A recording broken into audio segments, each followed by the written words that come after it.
Okay, so I know we said last year that this was the last time we were going to plant this bed. Yeah. But we went ahead and did it. So it actually was the last spring. Yeah. Last year.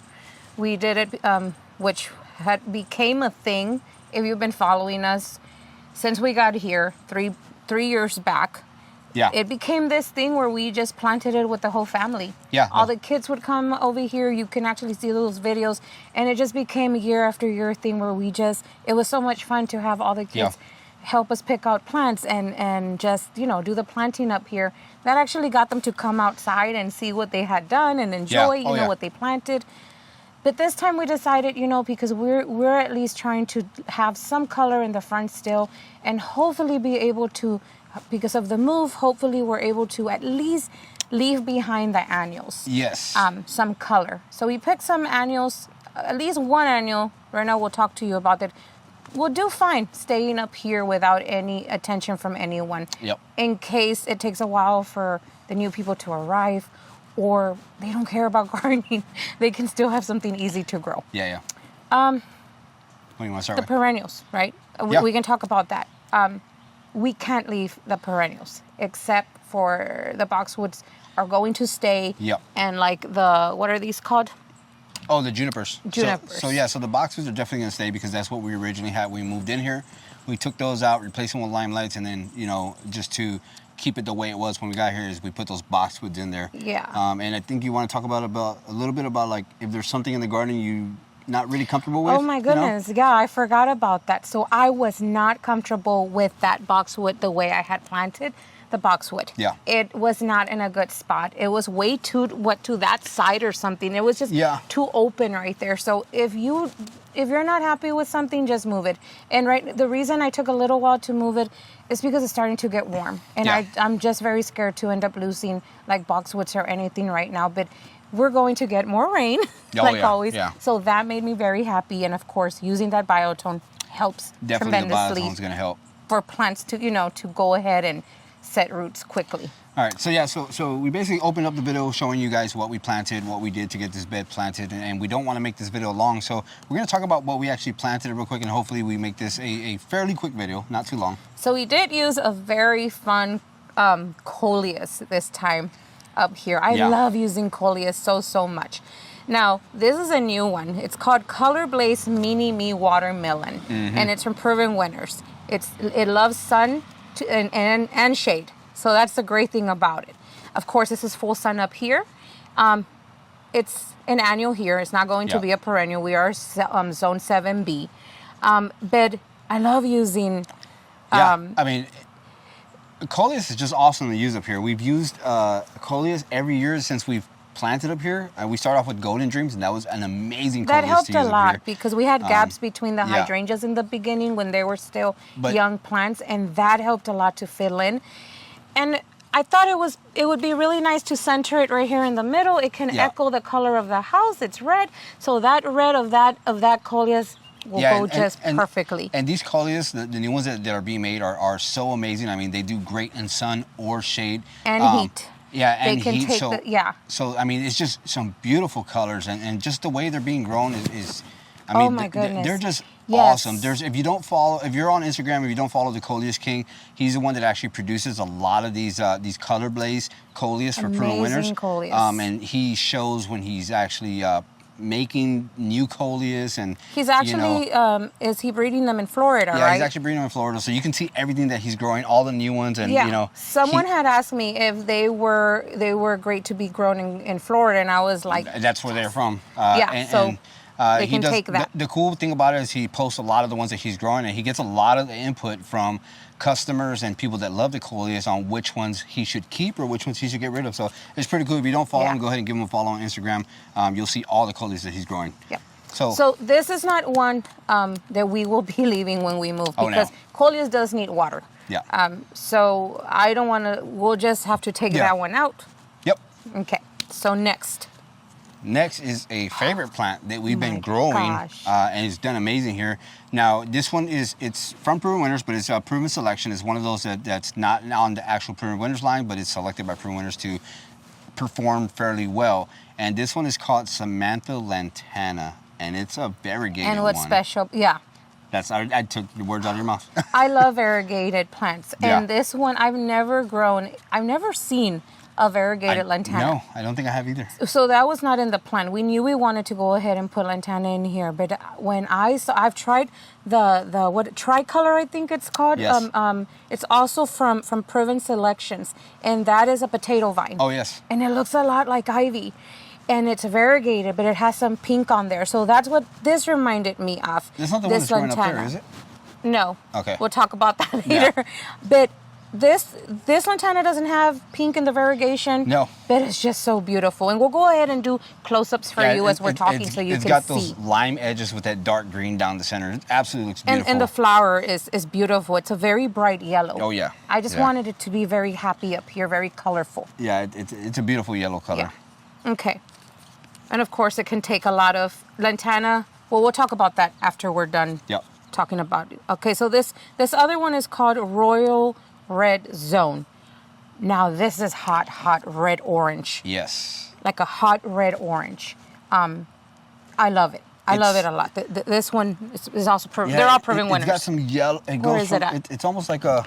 You're gonna have to do a close up so they can see that. Yeah, when it's fully bloomed, it's almost like fire. It goes from yellow to orange to red. It's just it looks beautiful. Fire. Luscious like, red zone. Yeah, it's on fire. It's just beautiful. So, and these lantanas will spread quite a bit. So that's why, it's a very simple planting that we did this year, but they're plants that are going to spread and hopefully cover this up so that way when we do move, whatever we're taking out, it's not a lot that we're taking out. It's maybe one or two plants here and there, but the lantana is going to do absolutely great. So the next one is called Royal Cosmo. This one is a very pretty pink. Yeah. Not too light. It's just a perfect pink, and it has orange on there too. It's just gorgeous. And the reason we went with lantana is because this is a plant.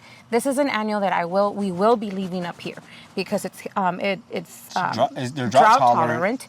They can take the heat. The heat very, very well. It spreads, like Ambrose was saying, it spreads like crazy. And even though it can be invasive in places where it's not, where it's a perennial, not here.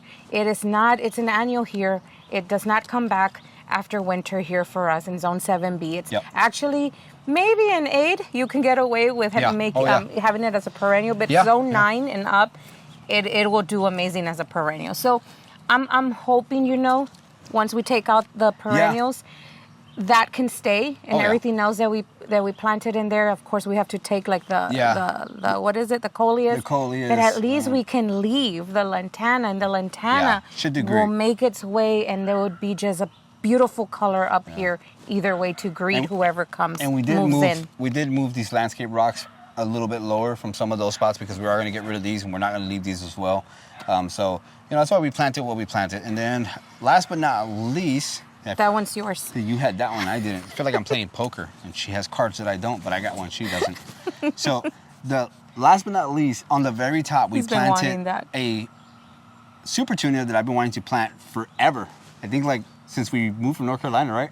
And we just didn't have, it's not that we didn't have the room or we just, I think the color schemes and the plantings we were going for just didn't fit well with what we wanted. But, okay, enough suspense. The one that we have here is Super Tunia Black Cherry. Beautiful. Absolutely love the way this one looks.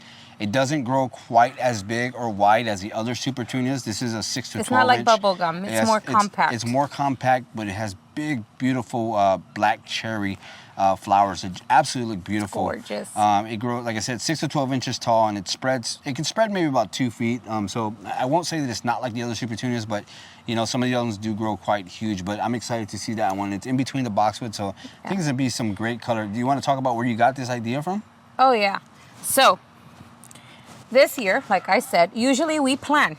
We planned everything we are going to go ahead and plant. In fall, we're already planning, or even before that, around the end of summer, we're already coming up with what we want to have up here in the front. We've already done, 3 plantings, and they were really fun.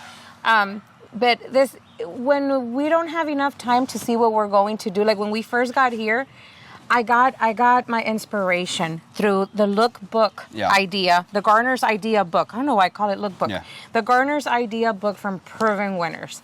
And last minute, guys, I was like, what can we do that it could still look pretty while we're tearing up the garden because we're moving, the rest over there. We still want it to look pretty.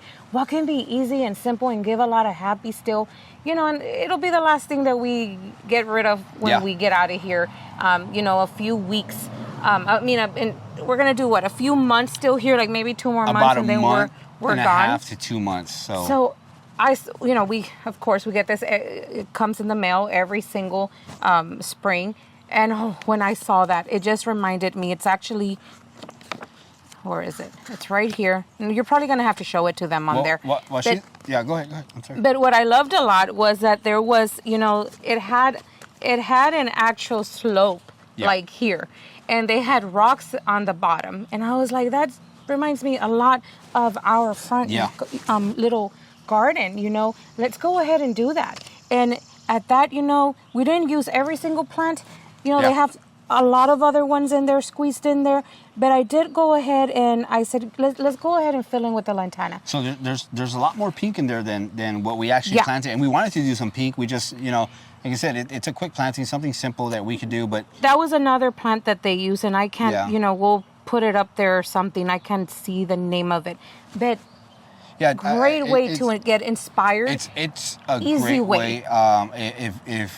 If you don't mind hoarding books and magazines and stuff, definitely save these from year to year because you can always go back and even for containers. Yeah, you don't even have to copy the exact same thing, but you could take inspiration from the colors that are being used in these containers. And don't feel bad to copy. Yeah. That's the whole point of them, having these gorgeous landscapes for you to see in containers to get ideas. Last minute here, we were trying just to come up with something really quick. Because usually, like we said, we weren't going to do anything. And so we had to come up with some last minute inspiration. And that's the go-to right there. And that way I could go ahead and present to you this book. That Prairie Winners has and sends out. They put a lot of work into it, guys. Yeah. A lot of work into creating this, So it's really nice to have something that you can go back on and check out and get inspired from. So in the beginning we actually got inspired to do the side of the gate when we first got here. Oh yeah. I used one of these guys for that. Let's see before fertilizing. Lantana. Everything else is going to have to get fertilized, like the supertunias. Yeah.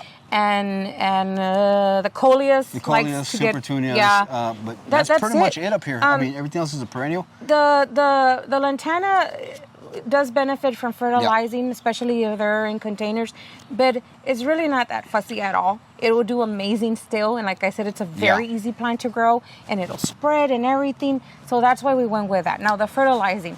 For the other plants will have to be, we like to use the fertilizer from Prairie Winners, the liquid fertilizer from them.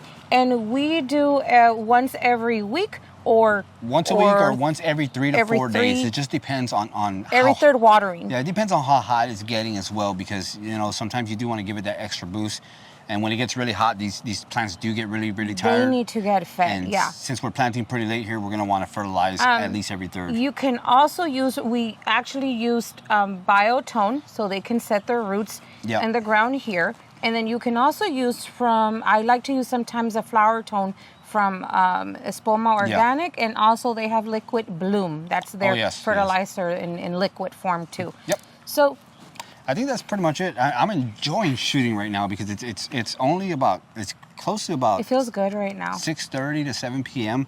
And with the smoke in the air today, we have smoke coming from Canada, it sets this nice little, mist look and it softens up the light. What he's trying to say is the whole sun is not hitting us right now in the face. We feel really good right now. It feels nice out here. We do need to do the containers. Yeah, so we still have a few videos to do left over, I think. I'm trying to think of everything before we close this video, and I am forgetting something. What's that? We cut back the petunias. Oh, yeah, so we didn't talk about that. Why? You want to tell them why we had to cut them back? So we actually bought these, 2 months ago? In the early spring. Early spring. When the nursery just started to put out the plants. And so the goal was to come out here and plant them, but there was just...